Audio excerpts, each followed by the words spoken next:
What is up, guys? Welcome back to the channel. My name is Movement6, and before we start, a huge thank you to everybody who subbed in the last few weeks. It's a privilege to have you guys on the channel.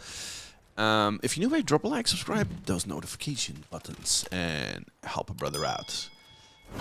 Battlefield 6, second weekend, and it's now midway through Sunday. We're entering the final day of the second weekend, and oh boy. We've got a lot to discuss here because I was pumped. I was hyped. The first weekend was good. You know, it was a good foundation. We had fun. Everybody was hyped because we're all dying for a casual, grounded military shooter, spawn die, spawn system, but with good strategy, teamwork, and although it was noticeable that a lot of people flooded the servers that never played a Battlefield, but that's fine, you know, welcome to the community, and step by step we're improving. But the overall core of the experience was extremely positive. A lot of people even pre-ordered because of weekend one. I didn't, because I want to understand the full experience and the breadth. And mind you, everything I'm saying is with a grain of salt because it's a beta. I know everything stands or falls with DICE and EA absorbing the community feedback and making things right. But as soon as I jumped on it, well, let's first, what do we got, right? So we got everything from weekend one, and we got additional modes and a new map. You know, the New York-based map, got Rush, Custom Search, among others. So there was enough to do. New challenges. They're fun. They're not that huge, but they're just fun and keep you invested and keep you going. But the first thing I noticed, and at first I thought it was me, but I saw a lot of discussions on Reddit as well, something was off. For some weird reason, the experience in gameplay and I had in weekend one, for some weird reason, the first period I thought, okay, I need to warm up, it will get there, and eventually I got there, but it did feel off. If it's a server issue or a netcode change or whatever the hell was going on, I don't believe that was skill-based matchmaking. Absolutely not. It didn't feel like that. It was right from the get-go. It was clear that there was something altered, changed, modified, either on the server side or in the netcode. And I know, it's beta. They're testing things out. That's fine. So I'm fully aware of that. So that was the start of my experience. There was a lot of things changed. And to make matters worse, we even have a groundbreaking... Did you guys notice this? If you have a squad member and a tank reasonably close to each other, right? You have those two squares you can then click on to spawn either with your squad or you spawn in the tank. If they're too close to each other and you choose your squad member and it sets you too close to the tank, it pushes you under the tank and then pushes you out of the map. And this wasn't just a oopsie daisy.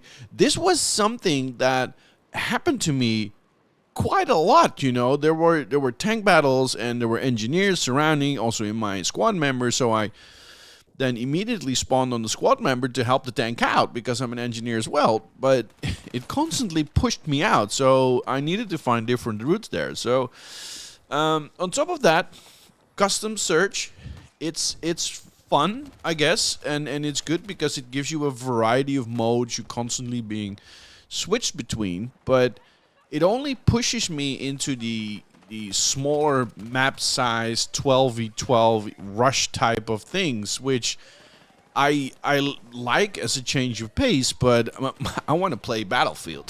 That's what I want to play. And for me, I think the overall experience is that they've tried to tailor it a lot towards Call of Duty players, because I'm fully aware that there is a market to gain there. There is a market to gain. And I'm fully aware that DICE want a piece of that pie. And they should, they should. But I'm missing the balance here a bit because I don't mind close quarters combat. I think it's fantastic, especially in a Battlefield.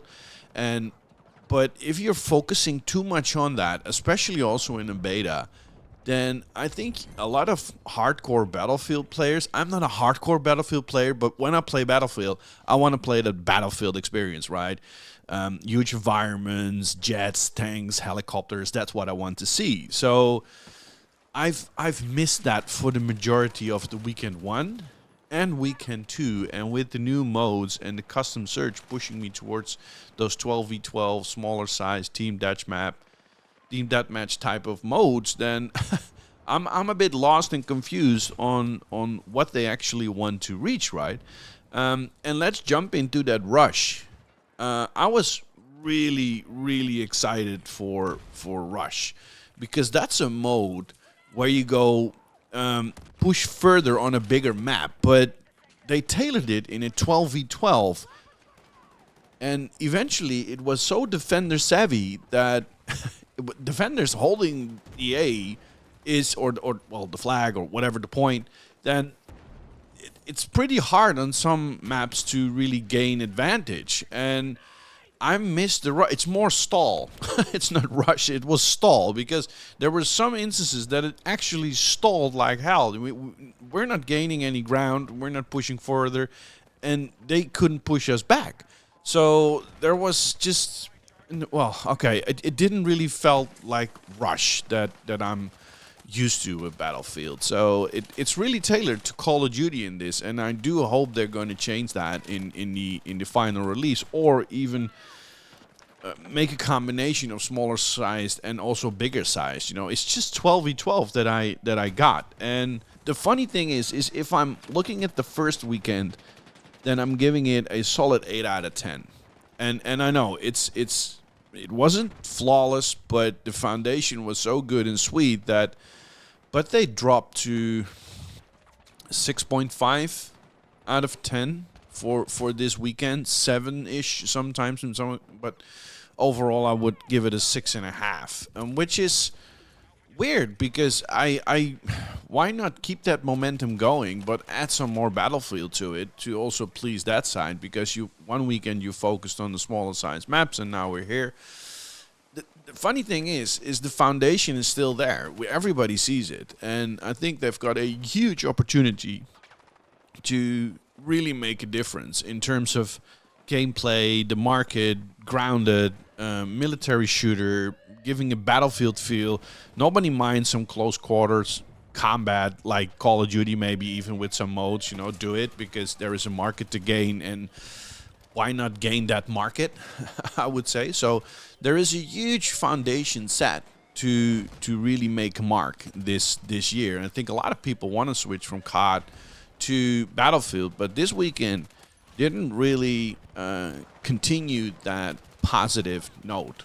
What's also good, and this is something I haven't seen before, is the back and forth I had just with one of the developers. He's responsible for the environmental art, and I had just a sweet back and forth with an EA developer, DICE developer, on Battlefield, who is also hyped that everybody is hyped, and that's something I haven't seen for a long time, that a developer is so close to its community that they even take the time to respond to things. And I think that's a good thing, because if you're looking at the previous years in the first-person shooter market, then there is a huge distance between developers and publishers and what's going on in the community, and that's a big issue for gaming in general, because that eventually also led, with the downfall of competition, to Call of Duty just didn't feel the need to change and just earning money like hell, and people are fed up with that. And the gap can only be,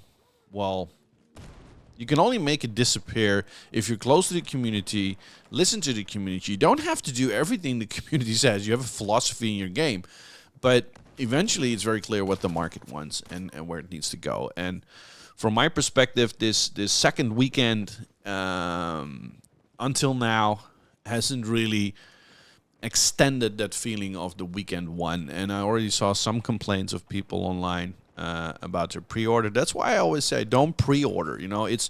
I like the foundation. I'm looking forward to it, and I am going to buy it. But just don't give money to a company before the product is there. Why would you, right? Because now you had weekend 1, you pre-order, you weekend 2, and now you feel sorry for yourself. Just wait it out, just give them the entire beta and then at least make a decision in and not halfway, get the full experience and then make a decision. Or just wait until the product is there, I don't really get pre-orders nowadays anymore. Yeah, you get some skins and okay, fine, you can show everybody that you spent money early. Okay, fantastic. But everything is digital nowadays, You don't have to run to the store and hope it didn't sold out and then you need to wait another week. So don't pre-order at all. And anything. Nothing in terms of gaming and digital services. Oh, no. Okay. Wrapping up, guys. Looking forward to your insights. I'm still going to hop on today and see what's going on in the Battlefield community and arena. Looking forward to your insights. And are you playing it? Have you pre-ordered it? Yes or no? What are your reasons? And are you going to buy? And are you going to invest in Call of Duty or Battlefield? Or both, even. Maybe both. Maybe both. For now, this was Movement 6 out. See you on the battlefield.